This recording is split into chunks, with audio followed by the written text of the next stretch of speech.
I am here. Why? Because I am ready to start my work for the nation. Mga pamana ng pagbabago. Ito ang legasiya ni Pangulong Rodrigo Roa Duterte, o mas kilala sa tawag na Tatay Digong, ang ika-16 na presidente ng Republika ng Pilipinas.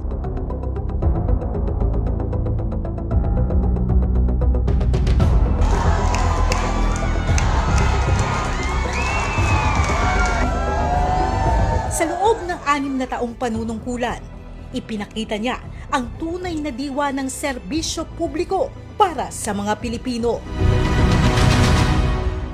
Nilabanan ng droga at korupsyon sa gobyerno. Hindi natinag sa mga kalamidad at sakuna. Maging ang pagtama ng nakamamatay na coronavirus disease.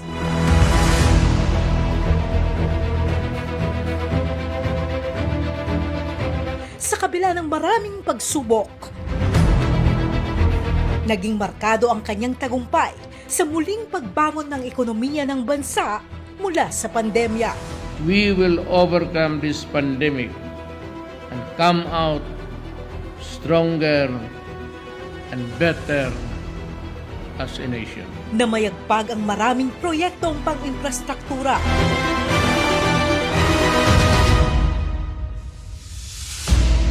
Ramdam din ng Pampanga ang marami niyang nagawa. Isa si Tatay Digong sa unang nangamusta sa kalagayan ng mga kabalen nang tumama ang 6.1 magnitude na lindol noong 2019. What could have been the proximate cause? Bakit bumagsak yung supermarket? Sa pagsugpo naman sa COVID-19, siniguro ng kanyang administrasyon na sapat ang panangga ng Kapampangan laban sa sakit. Sa tulong ng bakuna, hindi na ako takot magka-COVID. Bumuhos ang mga ayuda para sa mga displaced workers na Kapampangan. Tupad na tupad talaga yung binigay na tupad sa amin.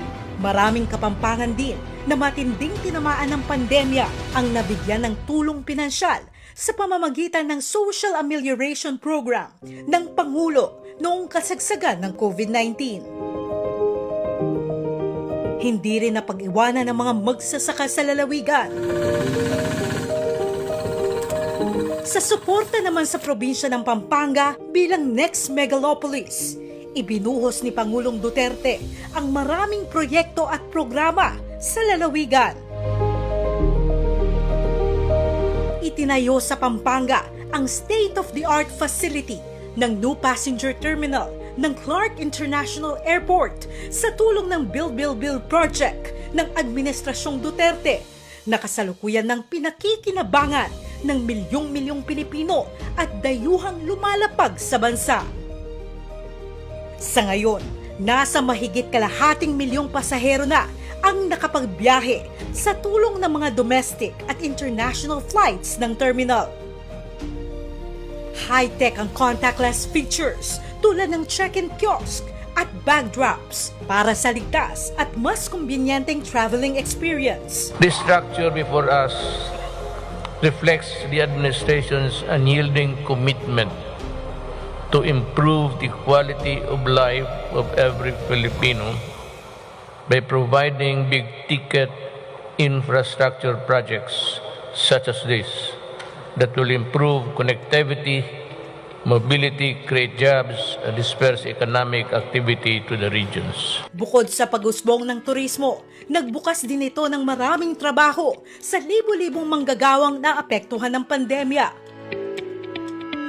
Dahil naman sa patuloy na pag-asenso ng gitnang Luzon at bilang sagot na rin sa traffic sa Maynila, itinatayo na rin ngayon ang 54-kilometer Malolos-Clark Railway o PNR Clark Phase 2 project.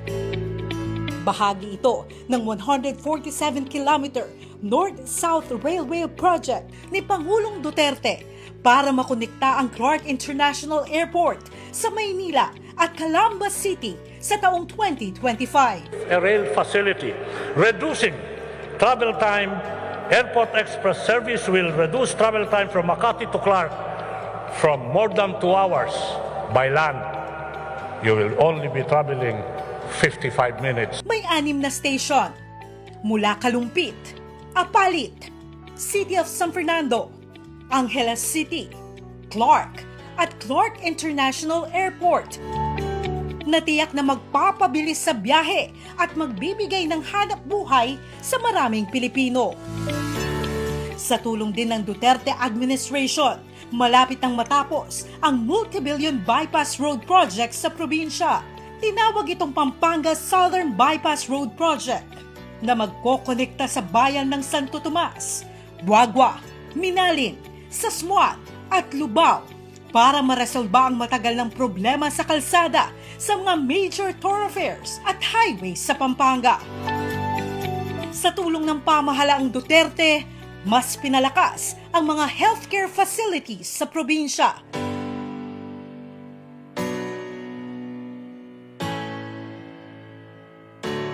Sa Clark Freeport Zone na may mahigit 120,000 na empleyado at locators, itatayo na ang Pampanga Provincial Hospital Clark. The strategic location of this hospital will make our services and assistance programs more accessible to neighboring communities. Governor Pineda will you will be remembered by your mga kababayan mo for this. Nagkaroon ng use of rock agreement sa pagitan ng Clark Development Corporation at ng Provincial Government of Pampanga sa bisa ng Sangguniang Panlalawigan of Pampanga Ordinance No. 807. Dito rin sa Pampanga, naitayo ang kauna-unahang Overseas Filipino Workers Hospital sa bansa.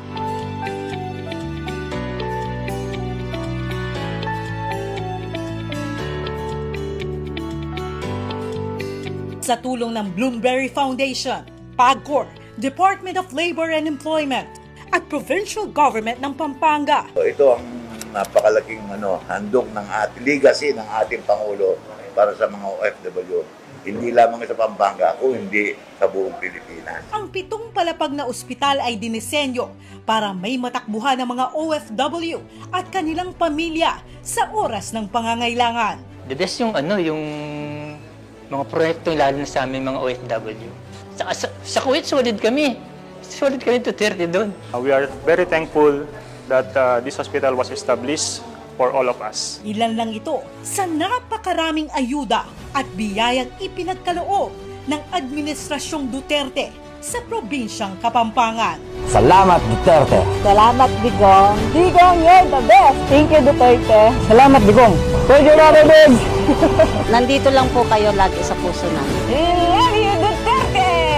Tatanawin po naming malaking utang na loob ang lahat ng tulong na naibigay ninyo sa mga Kapampangan.